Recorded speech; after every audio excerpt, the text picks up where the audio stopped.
Hi friends, ఎంతో టేస్టీగా ఉండే టమాటా పచ్చడి అండి. ఎండతో పని లేకుండా మనకు 10 నిమిషాలలో రెడీ అవుతుంది. వీటి కోసం అయితే టమాటాలు నేను కేజీ తీసుకున్నాను. ఇలా కడిగి పెట్టుకోవాలండి. తడి లేకుండా ఆరబెట్టుకుంటేనే పచ్చడి చాలా రోజులు నిల్వ ఉంటుంది. ఈ పచ్చడి అయితే వేడివేడి అన్నంలో చాలా టేస్ట్గా ఉంటుందండి. ఒకసారి అయితే ట్రై చేసి చూడండి. ఈ టమాటాలని ఇలా కట్ చేసుకొని పెట్టుకోవాలి.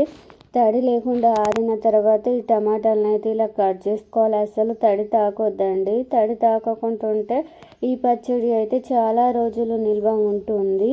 నేనైతే టమాటా పీసులన్నీ ఇలా కట్ చేసుకొని పక్కకు పెట్టుకున్నా చూడండి. ఇప్పుడు వచ్చేసి అయితే ఒక బాండీ తీసుకోవాలి. స్టవ్ వెలిగించి బాండీ పెట్టుకొని కొంచెం ఆయిల్ అయితే వేసుకోవాలండి. అడుగంటకుంటూ ఉంటుంది. ఈ పచ్చడి ఒకసారి ట్రై చేసి చూడండి, చాలా బాగుంటుంది.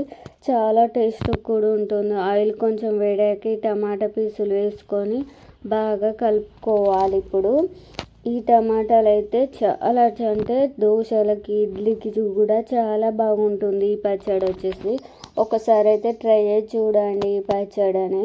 ఇప్పుడైతే బాగా కలుపుకోవాలి.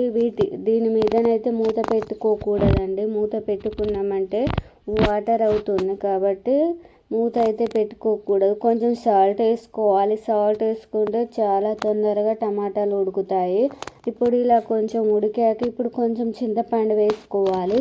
చింతపండు వేసుకుంటే టేస్ట్ బాగుంటుంది. పచ్చడి కూడా ఖరాబ్ కాదండి. కొంచెం చింతపండు వేసుకోవాలి. ఇప్పుడు చూడండి టమాటాలు ఎలా మగ్గుతున్నాయో. బాగా కలుపుతూ ఉండాలండి మధ్యలో మధ్యలో వచ్చేసి. ఈ టమాటాలు ఉడికిన తర్వాత పక్క పెట్టుకొని పోపు అయితే చేసుకుందాం. టమాటాలు అయితే బాగా చల్లారాలండి. ఈ పోపు కూడా బాగా చల్లారాలి. పోపు కోసం ఆయిల్ వేసుకొని కొన్ని ఆవాలు వేసుకొని పల్లీలు, ఎండుమిర్చి వేసుకున్నాను. ఇక్కడైతే కొంచెం జీలకర్ర వేసుకొని ఇంకా బాగా కలుపుకోవాలి. పల్లీలు అయితే బాగా ఫ్రై కావాలండి. టమాటా పచ్చళ్ళు పల్లీలు అయితే చాలా టేస్ట్గా ఉంటాయి. ఇంకా నేనైతే వెల్లుల్లి రెబ్బలు వేసాను. ఇంకా వచ్చేసి పసుపు వేసుకున్నాను.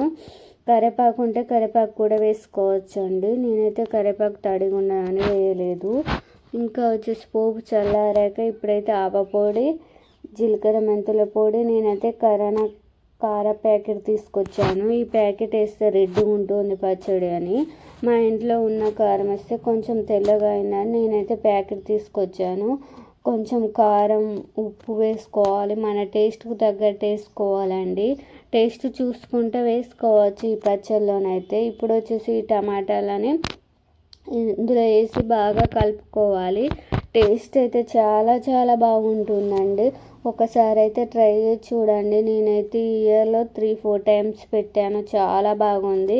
మనమైతే కొంచెం కొంచెం అవసరం ఉన్నప్పుడల్లా పెట్టుకోవచ్చు. ఒకేసారి చాలా పెట్టుకోకుండా చాలా టేస్ట్గా చాలా బాగుంటుంది. ఒకసారి అయితే ట్రై చేసి చూడండి. ఈ పచ్చడి ఎలా వచ్చిందో కూడా తప్పకుండా కామెంట్ చేసి చెప్పండి. వీడియో నచ్చితే లైక్ చేయండి.